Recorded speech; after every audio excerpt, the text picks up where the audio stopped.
हर खबर पर होगी आपकी पकड़। डाउनलोड कीजिए एबीपी लाइव ऐप। सुशांत के गर्लफ्रेंड सुशांत की सबसे बड़ी राजदार सुशांत की मौत के केस में आरोपी नंबर 1 रिया चक्रवर्ती की आज जमानत अर्जी पर सुनवाई हो रही है। ड्रग्स कनेक्शन में रिया चक्रवर्ती 22 दिन से जेल में बंद है। रिया के अलावा उसके भाई शोभिक, सुशांत के सहयोगी Samuel Miranda, house manager Dipesh Sawant और ड्रग पेडलर अब्दुल बासित परिहार ने भी हाईकोर्ट से जमानत की गुहार लगाई है। अभी अब्दुल बासित परिहार की अर्जी पर सुनवाई चल रही थी। चौथे नंबर पर रिया की अर्जी पर सुनवाई होनी है।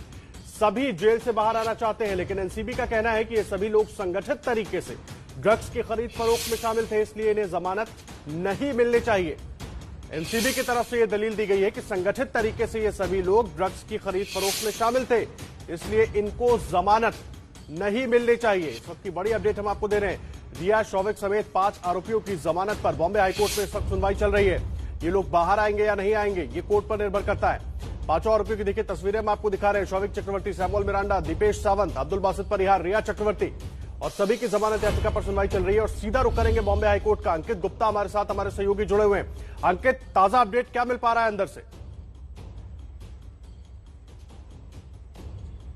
आदर्श, फिलहाल रिया के वकील पिछले आधे घंटे से दलीलें पेश कर रहे हैं कि रिया के वकील का यही कहना है कि इस मामले में रिया चक्रवर्ती को जिन धाराओं के तहत गिरफ्तार किया गया और बेल नहीं दी गई, वो उनके ऊपर बनती ही नहीं है। क्योंकि अगर ये भी मान लिया जाए कि कम मात्रा में जो है, हालांकि उनके पास से कोई ड्रग नहीं मिला है, उनके खिलाफ सीधे से कंजम्पशन का आरोप नहीं बनता है। जो कंजम्पशन का आरोप है वो सुशांत को लेकर के है। रिया सुशांत के लिए ड्रग मंगाती थी तो खुद कंज्यूम नहीं करती थी। इस तरीके की दलीलें दी है। लेकिन ये भी कहा है कि अगर ये भी मान लिया जाए कि रिया के खिलाफ छोटी मात्रा यानी कि सिर्फ कंजम्पशन की मात्रा का आरोप है, तो ऐसे में उनके खिलाफ ये जो गंभीर धाराएं जिनका जिक्र कर रहा है जांच एजेंसी, उसके तहत मामला नहीं बनता, उनको जमानत दी जानी चाहिए। लेकिन एनसीबी के वकील ने विरोध किया। एनसीबी के वकील ने विरोध करते हुए कहा है कि सुप्रीम कोर्ट का एक आदेश भी हमको यहां ध्यान में रखना होगा। सुप्रीम कोर्ट ने अपने उस आदेश में कहा था कि ड्रग के मामले हत्या के मामलों से भी गंभीर है, क्योंकि ऐसे मामलों में पूरा समाज प्रभावित होता है, हमारे देश की युवा पीढ़ी बर्बाद होती है। लिहाजा एनसीबी के वकील ने कहा है कि बॉम्बे हाई कोर्ट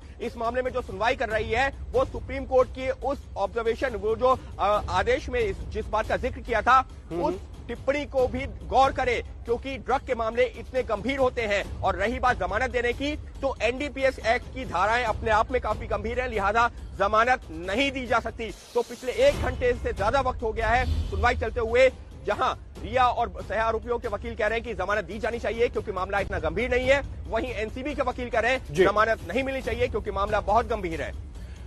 अंकिता भैया हमारे साथ मनोज वर्मा भी जुड़े हुए हैं एनसीबी ऑफिस से। मनोज, मुझे एक बात बताइए, एनसीबी पूरी तैयारी के साथ कोर्ट पहुंची होगी, क्योंकि एनसीबी को भी पता है कि जो आरोपी हैं उनके वकील किस तरह की दलील दे सकते हैं, और खासकर जो धाराएं लगाई गई हैं उसके हिसाब से मैं जानना चाहूंगा कि क्या इतना आसान होगा जमानत मिलना? बिल्कुल, देखिए जमानत मिलना आसान नहीं होगा और यही वजह है कि लगातार जो है एनसीबी अपनी दलील दे रही है कि जमानत नहीं होना चाहिए, क्योंकि एनसीबी ने साफ तौर पर पहले जो जमानत याचिकाएं लगाई गई थी उस पर भी विरोध किया था और साफ तौर पर यह कहा था कि जो रिया है एक बड़े ड्रग सिंडिकेट का हिस्सा है। सिर्फ ड्रग सिंडिकेट नहीं लिखा था, बल्कि ये लिखा था कि उसके अंदर कि रिया एक बड़े ड्रग सिंडिकेट का हिस्सा है और जो तमाम आरोपी हैं उनकी जमानत अभी नहीं होनी चाहिए। अगर जमानत हो जाती है तो हमारे केस के ऊपर बहुत बुरा असर पड़ेगा। और उसी तरीके से ना ही जो लोअर कोर्ट है वहां से बेल मिली, ना सेशन कोर्ट से बेल मिली, और अब हाई कोर्ट में सुनवाई चल रही है और लगातार एनसीबी अपनी दलील रख रही है। और एनसीबी बिल्कुल भी नहीं चाहती है कि इनमें से किसी भी आरोपी की बेल हो जाए। आपको बताना चाहूंगा, इस पूरे मामले में अब तक 20 लोग गिरफ्तार हो चुके हैं, 5 लोगों ने अपनी जमानत याचिका लगाई है, कुछ लोग बेल पर भी बाहर आ चुके हैं। लेकिन ये बहुत इंपॉर्टेंट हो जाता है एनसीबी के लिए भी कि एनसीबी जब ये कह रही है कि अभी हमें इस मामले की इन्वेस्टिगेशन लगातार चल रही है और अगर इन लोगों को बेल दी जाती है तो हमारे केस के ऊपर एक बहुत बुरा असर पड़ेगा। तो यही वजह है कि एनसीबी यही चाहेगी कि आज के दिन भी इनमें से किसी भी आरोपी की, यानी कि रिया समेत जो भी लोग अभी जमानत याचिका जिन्होंने लगाई है, उनकी जमानत ना हो पाए। रहे मनोज आप हमारे साथ। वरुण जैन भी हमारे साथ भायखला जेल से मौजूद है इस वक्त। सीधा वरुण का रुख कर लेते हैं। वरुण, सबसे बड़ा सवाल यही है कि जमानत होनी चाहिए या जेल में ही रहेंगी, जमानत होगी या जेल में ही रहेंगी रिया चक्रवर्ती, और सब यही जानना चाह रहे हैं। दलीलें लगातार दी जा रही हैं, क्या लग रहा है? और उधर से कुछ और अपडेट मिल पा रहा है क्या भायखला जेल के अंदर, क्योंकि उनको वहीं रखा गया था, कुछ उधर से जानकारी मिल पाई हो?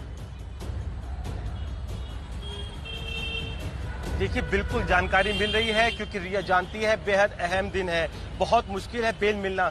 भायखला जेल के बाहर मौजूद सूत्र बता रहे हैं कि रात से ही बेचैन है रिया, करवटें बदलती रही। सुबह भी उसने नाश्ता नहीं किया है, नाश्ता नहीं किया क्योंकि आज बेहद अहम दिन है। वो जानती है बॉम्बे हाई कोर्ट में सुनवाई है और अगर उसे बेल नहीं मिली तो उसको वापस उधर सलाखों के बीच में ही रहना पड़ेगा।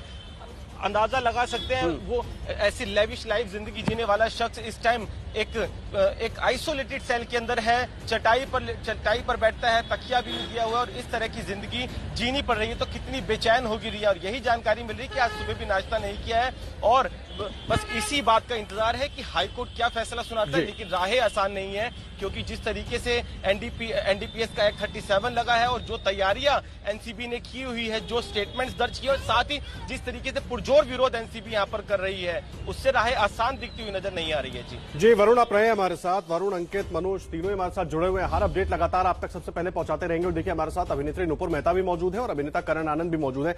करण, मैं आपके पास आ रहा हूं। मुझे एक बात बताइए, बॉलीवुड का जो चेहरा पूरा देश पूरी दुनिया देखती है वो बड़ा अलग दिखता है, लेकिन हकीकत कुछ और दिख रही है। और उसके बाद भी सवाल मीडिया पर ही उठा दिए जाते हैं कि मीडिया जो है वो जबरदस्ती दिखाने की कोशिश या बताने की कोशिश कर रहा है। क्यों ऐसा हो रहा है? पहले मीडिया बहुत पसंद आता है।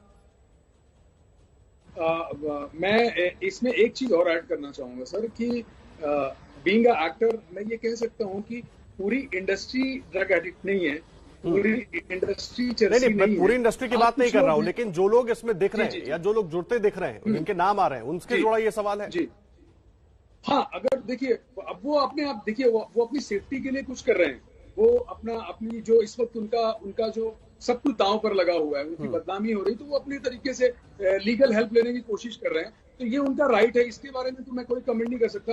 लेकिन मैं इतना जरूर कहूंगा कि जिन लोगों ने गलत किया है उनको पनिशमेंट मिलनी चाहिए, उनको जिस तरीके से भी रोका जा सके ताकि एक नजीर पेश हो हमारे समाज में। और आने वाली जो जनरेशन है जो फिल्म इंडस्ट्री में आना चाहते हैं, जो लड़के लड़कियां, उनके सामने ये एग्जाम्पल सेट हो कि ये गलत है और ये सही रास्ता नहीं है। बिल्कुल ठीक कह रहे हैं आप, सही रास्ता नहीं है। नुपुर भी हमारे साथ जुड़ी। नुपुर, मुझे एक बात बताइए, ये सुशांत मामले के बाद जब तमाम जांच शुरू हुई, उसके बाद एक तार दूसरा तार सब जुड़ते चले गए और उस तरह के इतने बड़े बड़े खुलासे होना शुरू हो गए। सवाल यह है कि बॉलीवुड में कुछ लोग ही सही, लेकिन आखिर इस कदर गंदगी कैसे पहुंच गई, खास करके नशे को लेकर, ड्रग्स को लेकर? और क्या मजबूरी है नए कलाकारों की अगर वो जा रहे हैं बॉलीवुड में? तो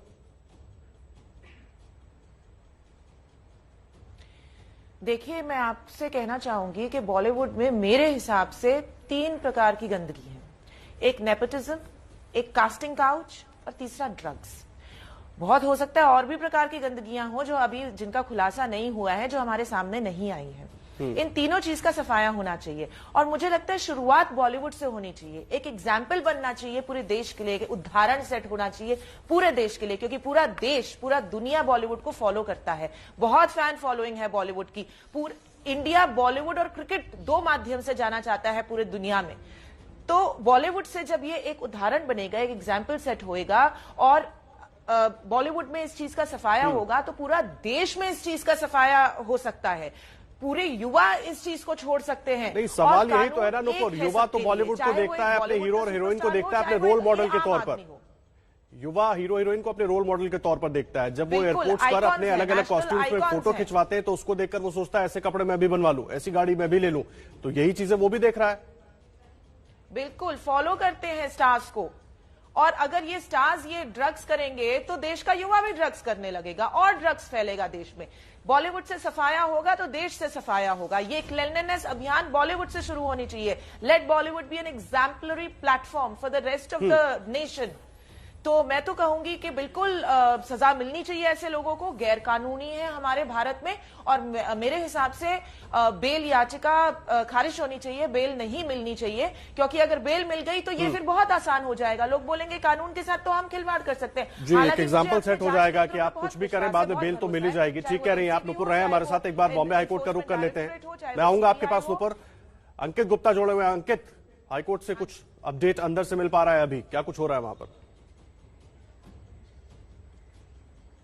जी बिल्कुल, सुप्रीम कोर्ट के जिस फैसले का जिक्र कर रहे थे एनसीबी के वकील, उन्होंने एक बार फिर से उसी बात पर जोर दिया है। उन्होंने कहा है कि सुप्रीम कोर्ट ने अपने एक आदेश में जो टिप्पणी करते हुए कहा है वो ये कहा है कि हत्या के मामले में सिर्फ एक परिवार पर ही उसका असर पड़ता है, लेकिन ड्रग के मामलों में पूरा समाज बर्बाद होता है, हमारी जो युवा पीढ़ी है वो बर्बाद होती है। लिहाजा ऐसे मामलों में अदालतों को गंभीर रुख अपनाना चाहिए। जिसके बाद में अब कोर्ट की एक टिप्पणी सामने आई है वो महत्वपूर्ण है। वो महत्वपूर्ण इस वजह से है क्योंकि कोर्ट ने कहा है कि सबसे पहले तो हमको यही देखना है कि धारा 37 को लेकर के एनसीबी क्या कह रही है, क्योंकि धारा 37 अगर किसी भी मामले में एप्लीकेबल हो जाती है तो सुप्रीम कोर्ट ने 1999 में एक संविधान पीठ का जजमेंट है जिसमें यह कहा है कि अगर धारा 37 अपने आप में जो है वह किसी भी मामले में जुड़ी हुई है तो वहां पर जमानत नहीं दी जा सकती।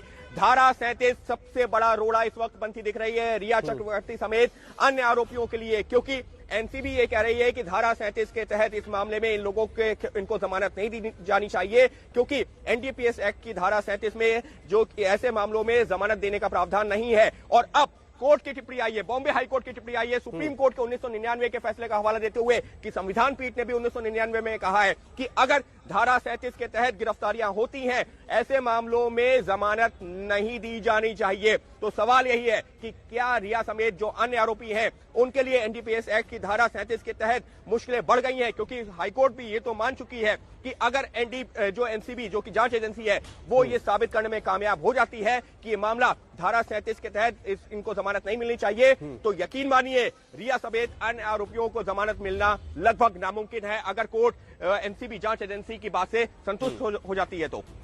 जी अंकित, बड़ी जानकारी आप दे रहे हैं। धारा 37 के तहत जिस तरह से अंकित बता रहे हैं, अगर एनसीबी इस केस को डेवलप कर लेती है कोर्ट के सामने तो जमानत मिलना मुश्किल होगी। पूरा अपडेट कोर्ट के अंदर क्या कुछ हो रहा है, कोर्ट रूम के अंदर क्या कुछ बॉम्बे हाईकोर्ट की तरफ से जो जज बेंच पर बैठे हैं उनकी तरफ से क्या कुछ कहा जा रहा है, सब कुछ आपको बताएंगे। एक छोटे से ब्रेक के बाद हमारे तमाम संवाददाता भी जुड़े हुए और दोनों खास मेहमान भी हमारे साथ जुड़े हुए, बातचीत भी जारी रहेगी। तुरंत लौट कर आते हैं, आप बने रहिए एबीपी न्यूज। रिया चक्रवर्ती, शौविक चक्रवर्ती समेत 5 आरोपियों की जमानत याचिका पर बॉम्बे हाईकोर्ट में सुनवाई चल रही है। हमारे तमाम संवाददाता मौजूद है इस वक्त अलग अलग जगहों पर जो नजर बनाए हुए हैं। मुंबई हाईकोर्ट के बाहर हमारे संवाददाता अंकित गुप्ता मौजूद है और वो पूरी अपडेट हमें लगातार दे रहे हैं। वरुण जैन मौजूद है भायखला जेल के बाहर, एनसीबी दफ्तर के बाहर मनोज वर्मा मौजूद है, नुपुर मेहता और करण आनंद, ये दोनों अभिनेता और अभिनेत्री भी हमारे साथ जुड़े हुए हैं। अंकित, मैं आपके पास आ रहा हूं। ब्रेक पर जाने से पहले आप धारा 37 का जिक्र कर रहे थे, किस तरह से इस पूरे मामले पर धारा 37 प्रभाव डाल सकता है और जमानत नहीं होगी, ये हो सकती है इस धारा के तहत, कैसे होगा जरा समझाइए हमारे दर्शकों को। आदेश, हमको पहले ये समझना होगा कि ये जो धारा 37 का बार बार जिक्र हो रहा है ये एफआईआर में ये धारा 37 का जिक्र नहीं है, लेकिन एनडीपीएस एक्ट में जो कानून है उसमें धारा 37 का जिक्र है और वो ये कहता है कि एनडीपीएस एक्ट के तहत अगर कोई धाराएं लगती हैं तो ऐसे मामलों में जमानत देना जो है कोर्ट को देखना पड़ेगा कि हाँ, अगर जांच एजेंसी कोर्ट को कन्विंस नहीं कर पा रही है कि उसका केस मजबूत नहीं है तभी जमानत दी जाएगी, वरना धारा 37 के तहत अदालतों को बार किया गया है, यानी कि जो अदालतें हैं उनकी भी जो है एक तरीके से दायरा सीमित कर दिया गया है कि धारा 37 के तहत इतना आसानी से आप जमानत नहीं देंगे जब तक खुद अदालतें 100% से ज्यादा जो श्योर ना हो जाएं कि हाँ इस मामले में जमानत देना जरूरी है। और उसी बात का जिक्र खुद बॉम्बे हाईकोर्ट ने भी अभी टिप्पणी करते हुए ये कहा है कि 1999 में सुप्रीम कोर्ट की संविधान पीठ का ये तो जजमेंट है जिसमें ये कहा है कि धारा 37 के तहत जो एनडीपीएस एक्ट के जो मामले हैं वहां पर जमानत देना इतना आसान नहीं होना चाहिए और उसी आधार पर ये पूरी बहस चली है। यानी कि पिछले जो 1 घंटे से ज्यादा वक्त से बहस चल रही है वो किस पर चल रही थी, वो एक जो इस केस के ब्रॉडर एस्पेक्ट है, यानी कि जो महत्वपूर्ण पहलू हैं उन्हीं पर चल रही थी और उनमें सबसे महत्वपूर्ण पहलू निकल के आया है एनडीपीएस एक्ट की धारा 37, क्योंकि उसमें किसी भी अपराधी को, किसी भी आरोपी को जमानत मिलना आसान नहीं होता है। और फिलहाल अभी क्या चल रहा है, अभी चल रहा है क्योंकि 1 घंटे की बहस हो चुकी है, ब्रॉडर एस्पेक्ट पर हो चुकी है, लिहाजा अब एक आरोपी के वकील अपनी अपनी दलीलें पेश कर रहे हैं। फिलहाल बासित परिहार के वकील अपनी दलीलें पेश कर रहे हैं, वो ये बता रहे हैं कि बासित को गिरफ्तार किया गया तो कैसे किया गया, उसके पास से क्या मिला था, क्या नहीं मिला था और जो धाराएं लगाई गई क्या वो वाकई में बनती हैं या नहीं बनती हैं।